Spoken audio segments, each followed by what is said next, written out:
अस्सलाम वालेकुम, आप देख रहे हैं डॉन न्यूज़। मैं मेज़बान अब्दुल गफ्फार पुराम रिप्ले के एक और एपिसोड के साथ। पुराम में आज सबसे पहले बात करेंगे पाकिस्तान क्रिकेट टीम जो अनाउंस हुई वर्ल्ड T20 के लिए। स्क्वाड के ऊपर काफ़ी जो है वो डिबेट्स हुई, क्रिटिसिज्म भी हुआ, फिर इसके ऊपर काउंटर आर्गूमेंट्स भी आए, बहुत सारी अवामी राय भी है। साबिक़ क्रिकेटर्स ने भी अपनी राय का इजहार किया, लेकिन जो सबसे बेहतर शख्स अपने स्क्वाड के बारे में बता सकते हैं जनाब, वो खुद हैं पाकिस्तान क्रिकेट बोर्ड के और क्रिकेट टीम के चीफ सिलेक्टर मोहम्मद वसीम साहब, जो कि इस वक्त हमारे साथ रावलपिंडी से मौजूद हैं। अस्सलाम वालेकुम वसीम साहब, वेलकम टू पुराम रिप्ले। वालेकुम अस्सलाम, गफ्फार कैसे हैं? बहुत बहुत शुक्रिया वसीम। और सबसे पहले तो मैं जानना चाहूँगा वसीम, रिसेंट कुछ खबरें आई थी स्क्वाड के ऊपर, तो 3-4 दिन में कुछ पहले भी बहुत सारी बातें हो चुकी, लेकिन मेरा पहला सवाल आपसे ये होगा कि क्या ये स्क्वाड हतमी है? यही वर्ल्ड T20 का स्क्वाड रहेगा, या जैसे खबरें आ रही हैं कि शायद कोई एक आध तब्दीली मुमकिन है? देखिए, अब स्क्वाड अनाउंस तो इसी सोच के साथ किया गया है कि यही हमारा वर्ल्ड कप का स्क्वाड होगा। लेकिन अगर आप कहते हैं जी कि इसमें चेंजेस हो सकती हैं या नहीं हो सकती हैं, तो ऑब्वियसली जैसे आपको भी पता है कि आईसीसी ने इस चीज़ की वो एक विंडो रखी हुई है कि आप इसमें चेंजेस कर सकते हैं। तो कोई ऐसे कोई सर्कमस्टांसेस होते हैं, कोई एक्सेप्शनल केस आता है, कुछ चीज़ ऐसी होती है, तो मैं रूल आउट नहीं करूँगा इस चीज़ को। लेकिन ये कह देना कि ये बना ही स्क्वाड इसके लिए कि इसमें चेंजेस होंगी, तो वो सोच भी गलत है। लेकिन कोई एक्सेप्शन केसेस आ जाता है सामने, का ऐसे सिनारियो या ऐसी सिचुएशन बन जाती है, तो वो पॉसिबिलिटी आप कह सकते हैं इसमें। ठीक है वसीम, एक और चीज़ की प्लीज़ गाइडेंस भी कर दीजिएगा, वजाहत भी, कि न्यूजीलैंड की सीरीज़ है और फिर इंग्लैंड। ऑब्वियसली इंग्लैंड तो बहुत करीब है वर्ल्ड कप के, लेकिन जो न्यूजीलैंड की सीरीज़ के साथ वर्ल्ड T20 का स्क्वाड की अनाउंसमेंट हुई, क्या ये ज़रूरी था किसी कानून के तहत कि हम ये स्क्वाड साथ अनाउंस करते? कोई टेक्निकल रीज़न था, या आप लोगों की कोई प्लानिंग थी कि नहीं एक ही स्क्वाड अनाउंस कर दिया जाए जो वर्ल्ड कप तक चले? देखिए, उसमें जो हमें इंस्ट्रक्शन इंटरनेशनल क्रिकेट डिपार्टमेंट से भी मिलती हैं, तो उसमें ज़रूरी था कि हमने अपनी टीम अनाउंस करनी थी। लेकिन आई थिंक कि अच्छा है कि एक क्लैरिटी आ गई है प्लेयर्स के ज़हन में भी कि कौन से स्क्वाड के अंदर हैं, कौन से नहीं है।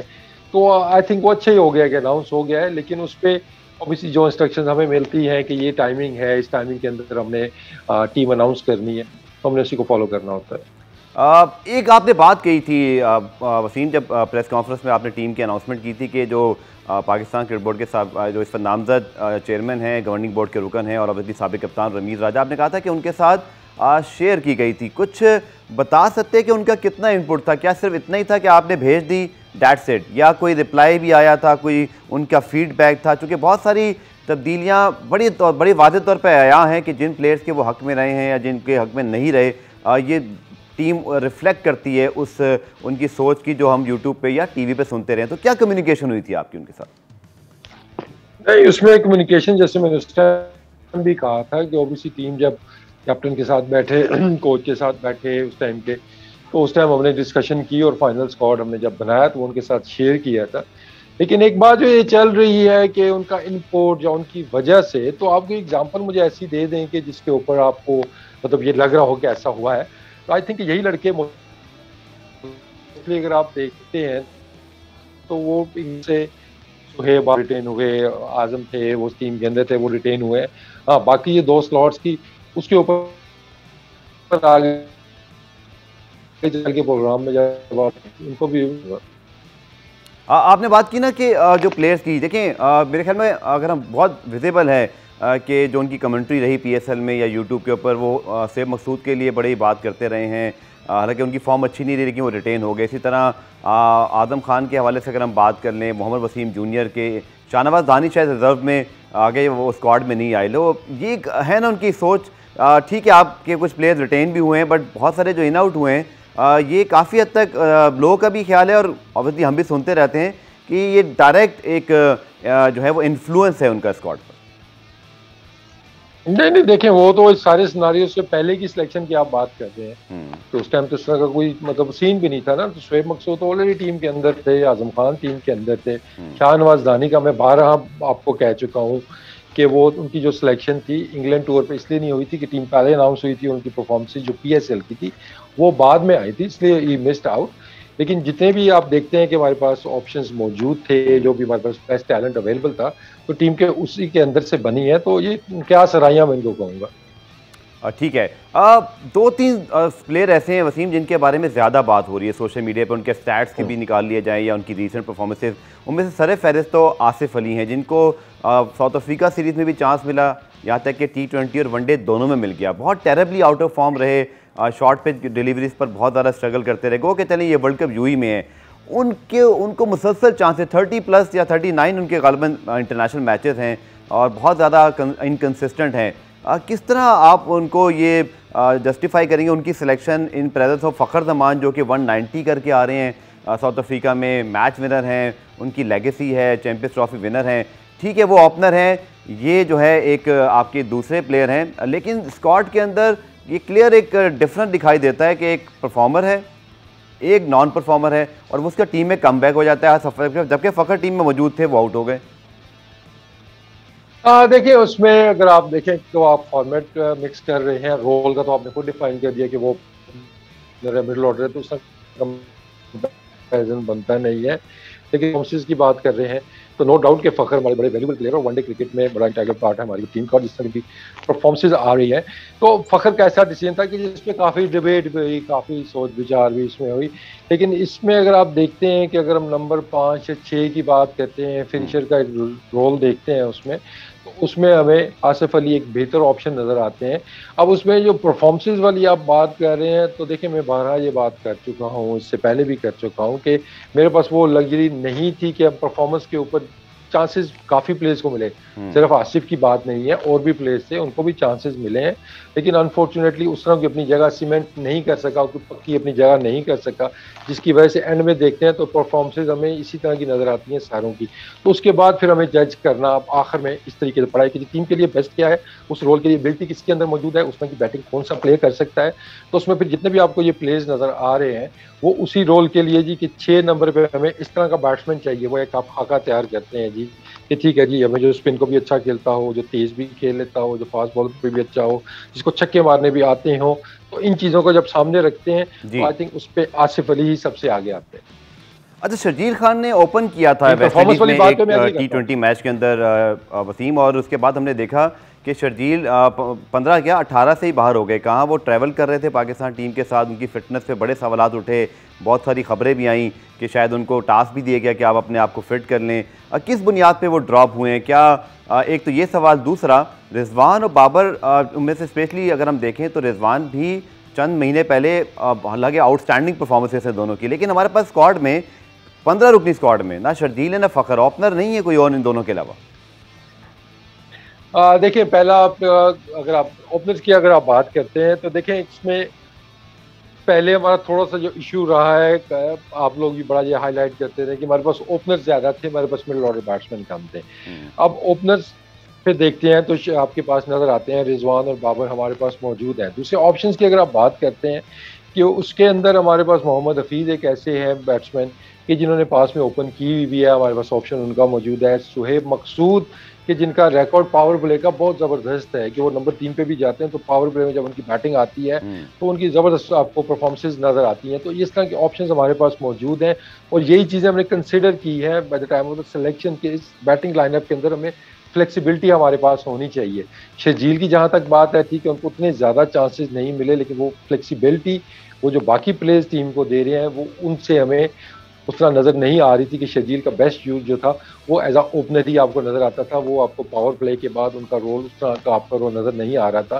तो उसके लिए हमने सुहेब मकसूद को तरजीह दी या फिर हमने हफीज़ को उस तरह रखा हुआ है जी कि वो ठीक है मिडिल ऑर्डर में भी अच्छा परफॉर्म किया हुआ है, वो ओपन भी कर लेते हैं। तो इस बैटिंग लाइनअप के अंदर आपको काफ़ी फ्लेक्सिबिलिटी नज़र आएगी कि बैट्समैन अपने नंबर से हट के भी वो खेल सकते हैं, चाहे आप नीचे वाले को ऊपर ले आएं या ऊपर वाले को आप थोड़ा सा नीचे भी कर लें। तो जो कि एक आप भी एग्री करेंगे कि रिक्वायरमेंट है मॉडर्न क्रिकेट की, स्पेशली T20 क्रिकेट की, कि आपके पास फ्लेक्सिबल प्लेयर्स होने चाहिए जो किसी भी सिचुएशन में जाके वो अडॉप्ट कर ले उस तरह के रोल को। तो हमने इन चीज़ों पे फोकस रखा है, दैट इज़ द रीज़न कि कुछ प्लेयर्स ने मिस आउट किया है इन चीज़ों के ऊपर। अच्छा, शर्जील और फ़खर के साथ आप समझते हैं थोड़ी ज़्यादती हो गई कि दोनों स्पेशलिस्ट ओपनर हैं यकीनी तौर पर पूरी कौम ही कंफ्यूज है कि रिजवान बाबर की परफॉर्मेंस आउटस्टैंडिंग है, लेकिन वो नेचुरल ओपनर नहीं थे, बाद में मेकशिफ्ट तौर पे बनाए गए। स्पेशली रिजवान ने पिछले 6 महीने में रोल प्ले किए, बाबर तो चले नंबर 3 या ओपनर पे खेलते आ रहे थे। तो आप नहीं समझते कि आपने स्क्वाड में सिलेक्ट किए 2 ओपनर, रिजवान शर्जील और फ़खर, बट मैनेजमेंट उनको खिलाने को तैयार ही नहीं थी, वो खेले ही नहीं। फ़खर भी नीचे खेलते रहे, इवेंचुअली वो स्क्वाड से बाहर हो गए। इसी तरह शर्जील की बात करें, देखिए उसमें अब वो कुछ चीज़ें ऐसी हैं कि जो पास में हो गई हैं, तो उन पर मैं ज़्यादा वो डिटेल में नहीं जाना चाहूँगा इन चीज़ों पे। लेकिन एक चीज़ जो आपके सामने एविडेंस है कि बाबर ने और रिजवान ने परफॉर्म इतना कर दिया है कि आपके पास एनफ एविडेंस है कि ये ओपन कर सकते हैं और आपको मैचेस भी, मतलब उनकी जो पार्टनरशिप है वो आपके काम आती है और आपको मैचेस वो जिता सकते हैं। तो एक चीज़ प्रूवन है। तो वो क्वेश्चन मार्क के जी ये जेन्युइन ओपनर हैं या नहीं है, आई थिंक वो डिबेट तो खत्म हो गई है। बाकी प्लेयर्स का फिर मैं वही कहूँगा कि जिनको चांसेस मिले तो उस तरह वो अपनी जगह सीमेंट नहीं कर सके हैं, जिसकी वजह से फिर बाकी चीज़ों का कंपैरिजन किया गया तो जो प्लेयर सेलेक्ट हुए उनको एज मिला है। यहाँ पे फ़खर का टफ डिसीजन था, आई डू एग्री कि वो ऐसा प्लेयर था कि अभी स्टैब्लिश हो रहा था मिडिल ऑर्डर के लिए कि टॉप में तो हमने उसकी बैटिंग देखी हुई थी, लेकिन मिडिल ऑर्डर में थोड़ा सा था। लेकिन फिर जब हम कंपैरिजन करते हैं खुशदिल के साथ कि वो मिडिल ऑर्डर, ठीक है वसीम भाई, कतई कलामी माफ, चूंकि एक शॉर्ट न्यूज़ ब्रेक है, न्यूज़ ब्रेक से वापस आकर यहीं से मैं आपको चंद सवाल हो रहे हैं वो आपसे पूछूंगा। मिलते हैं शॉर्ट ब्रेक के बाद।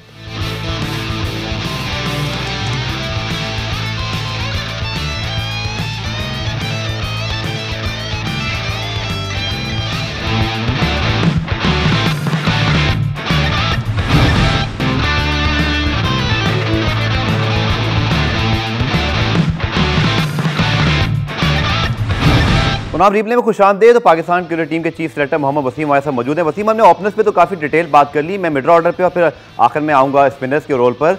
क्या आप समझते हैं कि 2 सवाल आते हैं, लोग समझते हैं कि हमने प्लेयर्स ग्रूम ही नहीं किए, यानी कि इफ्तिखार हों, खुशदिल हों, आसिफ हों, या इससे पहले अभी ऑब्वियसली आपके पास आदम खान आ गए, हमने 1 साल तक कोई कंसिस्टेंट पॉलिसी नहीं रखी।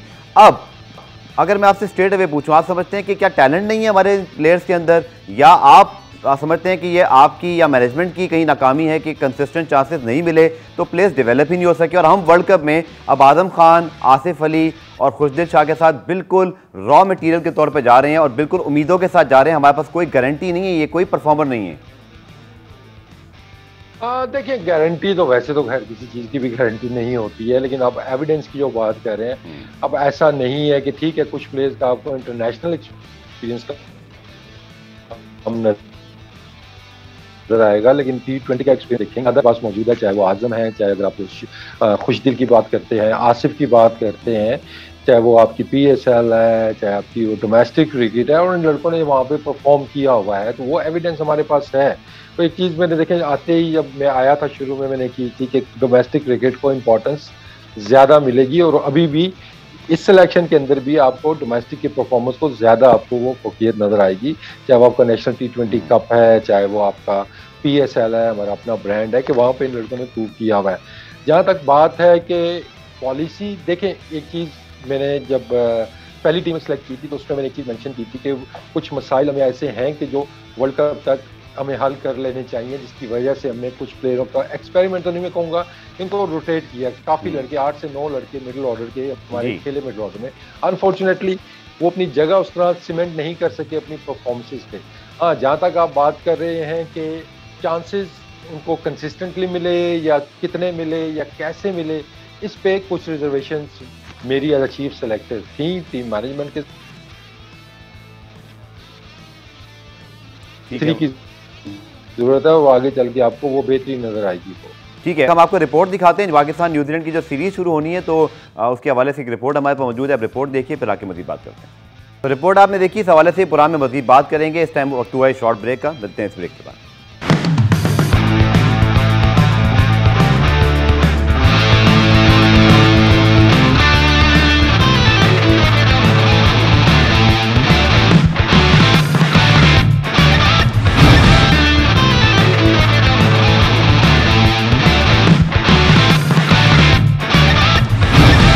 पाकिस्तान क्रिकेट टीम के चीफ सेलेक्टर मोहम्मद वसीम हमारे साथ मौजूद हैं। वसीम, ब्रेक से पहले आप कह रहे थे कि आपको भी रिजर्वेशन थे, ऑब्वियसली वो मैनेजमेंट तो चेंज होगी, लेकिन अब सकलैम मुश्ताक, अब्दुल रज़ाक आए हैं, तो आपने उनसे बात की कि ये जो स्क्वाड अनाउंस हुआ है न्यूजीलैंड में किस तरह इसको खिलाना है और आपके जहन में क्या है? बल्कि अगर मैं आपसे पूछूं, I think that will be bit early may be कि वर्ल्ड कप है, लेकिन एक आइडियल 11 या कॉम्बिनेशन आप खुद क्या देख रहे हैं, क्योंकि और क्या आप चाहेंगे कि वो चीज़ इंप्लीमेंट हो जो आपके भी जहन में स्क्वाड बनाते हुए जो आपने 11 का सोचा होगा? ऑब्वियसली जब आप इस तरह की क्रिकेट खेलते हैं तो उसमें वो हाई रिस्क, स्पेशली अगर बैटिंग की बात करते हैं, तो उसके अंदर फिर जो चांसेस है आपको, वो एक इनसिक्योरिटीज जो प्लेयर के अंदर होती है वो भी आपको दूर करनी होती है। तो ऑब्वियसली हमने इन चीज़ों पे बात सकलैन से भी हुई है, बाबर से भी हुई है कि हमने किस तरह इन चीज़ों में बेहतरी लेके आनी है और आगे चल के आपको वो बेहतरी नज़र आएगी। और आपको ये वनडे की जो हमारी सीरीज स्टार्ट हो रही है तो उसमें भी आपको एक थोड़ी सी डिफरेंट, एक अग्रेसिव अप्रोच नज़र आएगी कि हमने आगे बढ़ना है बाकी टीमों के साथ। अगर हमने पहुंचना है वनडे क्रिकेट में तो हमें थोड़ी सा अपना जो ब्रांड ऑफ क्रिकेट है उसको थोड़ा बदलना होगा, हमें थोड़ी मॉडर्न क्रिकेट खेलनी होगी। तो ये चीज़ें आपको नज़र आएंगी और होपफुली आगे चल के जो न्यूजीलैंड की सीरीज़ है उसके अंदर भी, क्योंकि ये जितनी भी क्रिकेट आगे आ रही है हमारी, चाहे ये वनडे सीरीज़ है, ठीक है डिफरेंट फॉर्मेट है, लेकिन उसके बाद हमारे T20 मैचेस भी हैं। बेसिकली हमारा मकसद जो है preparation for the world cup के बेस्ट 11 की जो आप बात कर रहे हैं, कि वो अभी से हमें अंदाज़ा हो जाए कि किसकी फॉर्म कैसी है, कौन से रोल के लिए कौन सा सूटेबल प्लेयर है। तो वो मकसद है, ठीक है जीत आपका मकसद होती है, लेकिन जो उससे भी बढ़ के एक मकसद है कि हमारी वर्ल्ड कप की जो प्रिपरेशन है इस सीरीज़ के अंदर वो और बेहतर हो जाए। ठीक है। वसीम, एक बड़ी दिलचस्प चीज़ थी आपकी प्रेस कॉन्फ्रेंस जब हुई तो उसके बाद तो पूरी कौम अभी स्क्वाड पे बात कर रही थी। अचानक खबर आ गई कि हेड कोच और बॉलिंग कोच भी ओहदे पे बरकरार नहीं रहा। आप लोगों के साथ कोऑर्डिनेशन तो चल ही रही होती है। बहुत सारे लोगों ने कहा कि शायद जो टीम अनाउंस हुई है इसमें चूँकि पहले ही मिसबाह हक या वकार यूनुस का इनपुट नहीं लिया गया था, तो उनके लिए क्लियर हिंट था कि अब आपको नहीं रखा जाएगा, इसलिए वो छोड़ के चले गए। आप ही को मुशावरत हुई थी स्क्वाड पे मिसबाह हक से? नहीं, इसमें कोई वो इस तरह की चीज़ नहीं है कि दोनों को रिलेट अगर आप करते हैं तो उसका कोई ऐसा तल्लक नहीं है। सिलेक्शन से कोई इस तरह का तल्लक या इस तरह का कोई कॉन्फ्लिक्ट नहीं था। इनफैक्ट कॉन्स्टेंट इन टच भी थे हम उनके साथ और टीम उनके साथ बैठ के डिस्कशंस भी हुई थी। तो इस तरह का ये दोनों का कनेक्शन कुछ भी नहीं बनता। और वसीम, क्या आपको भी हमारी तरह प्रेस कॉन्फ्रेंस के बाद पता चला था या आप अवेयर थे ये जो डिसीजन ब्रेकिंग न्यूज़ आई, क्योंकि ये बड़ा अनएक्सपेक्टेड होता है कि 40-45 दिन पहले हेड कोच चेंज हो जाए और चीफ सेलेक्टर टीम अनाउंस कर रहे हो उसके बाद ऐसा हो? ये आइडियल तो नहीं था सब। देखें, जब कोई भी प्लेयर, मैं हमेशा कहता हूं कि अपना जो फ्यूचर वो खुद डिसाइड करते हैं, चाहे वो प्लेयर है चाहे वो कोचेज हैं। तो अगर वो किसी ओहदे से वो होते हैं रिजाइन लेते हैं, तो I think we all should respect their decision कि उनके अपने उन्होंने चीज़ें कंसिडर की भी होंगी, तो उनका अपना डिसीजन था। तो I think we should respect that and we should move on rather than discussing के टाइमिंग। मतलब हम अपने लिहाज से टाइमिंग देख रहे होंगे, लेकिन उनके लिए इंपॉर्टेंट होता है कि वो अपनी टाइमिंग देख रहे होते हैं। तो I think end of the उनका डिसीजन है, एक बड़ा डिसीजन है, we should all respect that. साबिक कप्तान सरफराज अहमद चूँकि कैरी होते रहे तकरीबन 2 साल और टेस्ट में भी, वनडे में भी, T20 के अंदर भी मौजूद रहे, लेकिन इवेंचुअली हमने देखा कि वो 1 या 2 सीरीज़ पहले, वर्ल्ड कप से पहले ड्रॉप हो गए। पहले वनडे स्क्वाड से, फिर वर्ल्ड T20 के स्क्वाड में शामिल नहीं हैं। लोग कहते हैं आज़म खान चूँकि PSL के अंदर भी जो है वो विकेट कीपिंग नहीं करते, इसके अलावा शायद उन्होंने एक आधी किसी फ्रेंचाइज लीग में जाके कीपिंग की होगी, तो हमने कोई बहुत बड़ा ये रिस्क नहीं ले लिया कि अगर खुदा ना खास्ता अल्लाह करे रिजवान पूरे वर्ल्ड कप में फिट रहें, आउटस्टैंडिंग परफॉर्मेंस करें, हमें वर्ल्ड कप जितवा दें, लेकिन बैकअप में आप समझते हैं कि आज़म खान इतने कैपेबल हैं कि वो सरफराज या किसी भी और स्पेशलिस्ट विकेट कीपर की तरह संभाल लें? और दूसरा, क्या सरफराज अहमद का फ्यूचर अब पाकिस्तान टीम के साथ नहीं है?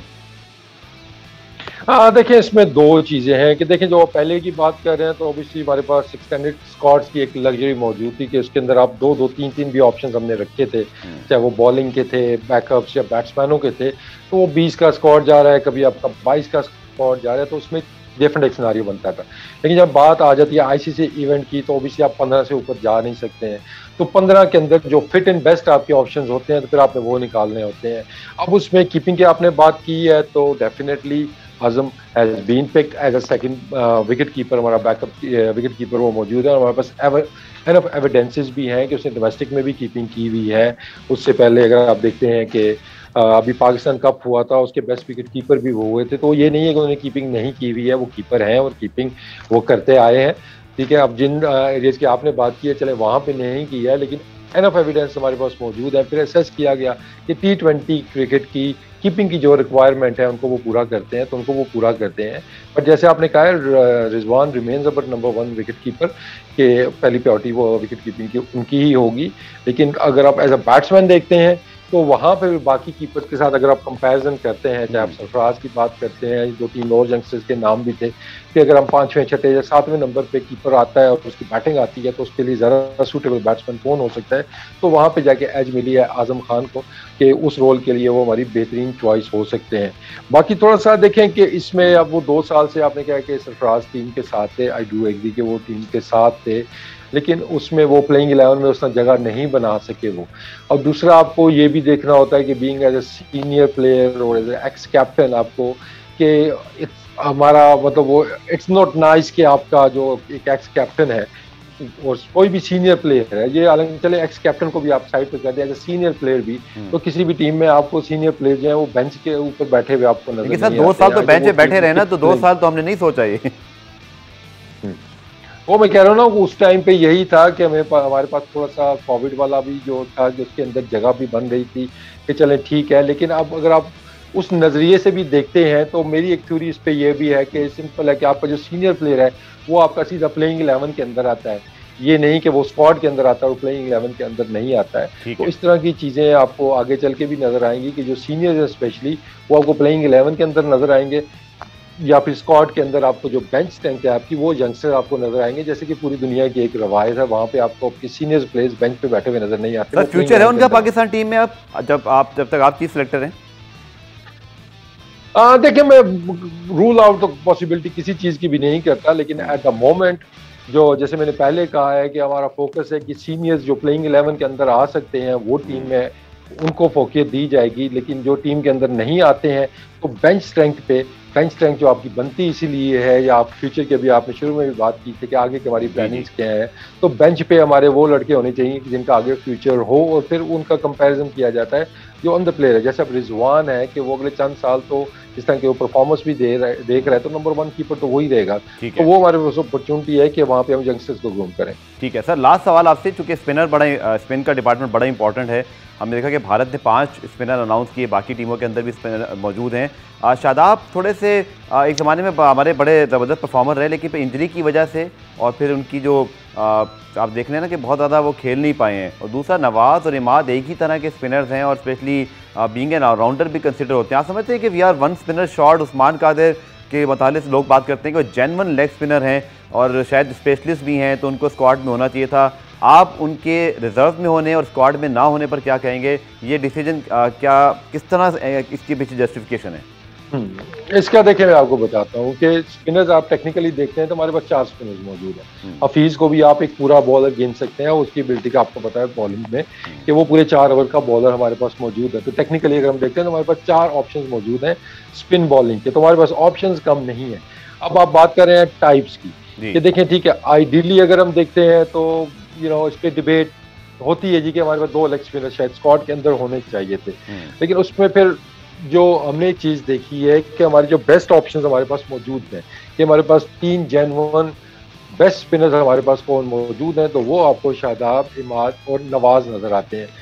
इन एडिशन के वो सारे बैटिंग भी कर लेते हैं, वो मतलब बैट्समैन उनकी एबिलिटीज का आपको भी अंदाजा है।